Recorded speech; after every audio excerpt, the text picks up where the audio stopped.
ఈరోజు సాయంత్రము 4:20 టైంలో జగదీర్గుట్ట పోలీస్ స్టేషన్ పరిధిలో ఉన్నటువంటి గుట్ట బస్ స్టాప్ దగ్గర రోషన్ సింగ్ వాళ్ళ మిత్రుడు మనోహర్ ఇద్దరు కలిసి ఈ బస్ స్టాప్లో ఉన్న సమయంలో బాలశౌర్ రెడ్డి ఆదిలు రోషన్ సింగ్ తోటి మాట్లాడుతున్న సందర్భంలో మహమ్మద్ అనేటువంటి ఇంకొక వ్యక్తి వచ్చేసి రోషన్ సింగ్ తోటి ఆర్గ్యుమెంట్ చేయడము. ఆ టైంలో హీటెడ్ ఆర్గ్యుమెంట్ జరిగి బాలశౌర్ రెడ్డి అతని దగ్గర ఒక నైఫ్ ఉంది. ఆ నైఫ్ తోటి అందరు జనాలు చూస్తున్నటువంటి టైంలో బస్ స్టాండ్ ఏరియాలో విచ్చలవిడిగా అతని మీద స్టాబ్ చేయడం జరిగింది. కత్తులతోటి ఒక 4-5 గాయాలు చేయడం జరిగింది.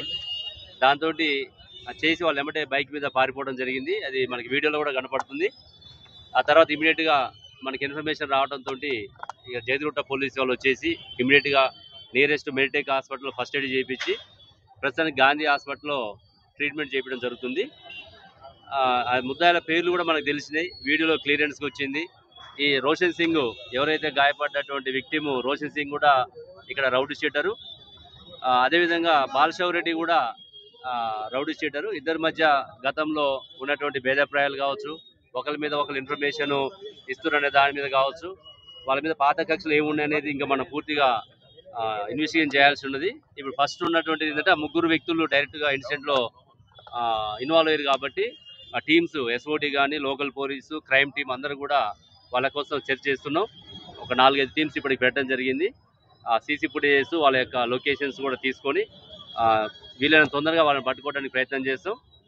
వాళ్ళని తొందరలోనే కోర్టులో ప్రొడ్యూస్ చేయడానికి ప్రయత్నం చేస్తాం. వాళ్ళు ముగ్గురు ఫ్రెండ్స్ అంటారు సార్, వాళ్ళ మధ్యలో సంఘటన జరగడానికి కారణం వివాదానికి కారణం ఏంటి సార్? అంటే ఇప్పటివరకు మనకి పూర్తి తెలియదు. ఇంకెందుకంటే ఇప్పుడు విక్టిమ్ కూడా మాట్లాడే పరిస్థితి లేడు. వాళ్ళ యొక్క ఎవరైతే డైరెక్ట్ ఐ విట్నెస్ ఉన్నాడో మనోహర్, అతను అయితే మాకు ఏం తెలియట్లేదు సార్, మంచిగా మాట్లాడుకుంటున్నారు. అప్పుడు అక్కడ ఈ సడన్ గా మహమ్మద్ వచ్చేసి గల్లబట్టడము, అదే టైంలో బాలశౌర్ రెడ్డి దగ్గర నైఫ్ ఉండి ఆ నైఫ్ తోటి పొడటం వల్ల జరిగింది అని చెప్పి డైరెక్ట్ విట్నెస్కి అయితే ప్రీవియస్ హిస్టరీ తెలవట్లేదు.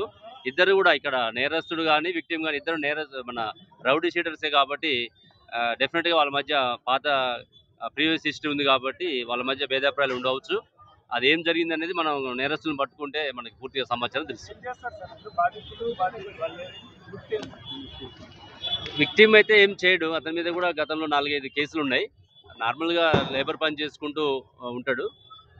నేరస్తులు కూడా మనకి ఇంకా పూర్తిగా మనకి తెలవాల్సి ఉంది.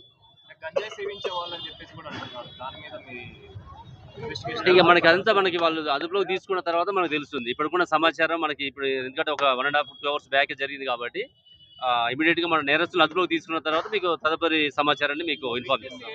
Thank you. రీసెంట్ గా అతను షిఫ్ట్ కావడం జరిగింది బాలానగర్ లిమిట్స్ కి, కాబట్టి సీట్ కూడా ట్రాన్స్ఫర్ అయింది బాలానగర్ కేసుకి. నేరస్తుడు బాలశౌర్ రెడ్డి మాత్రం ఇక్కడ గుట్టలో ఉన్నది. Okay, thank you.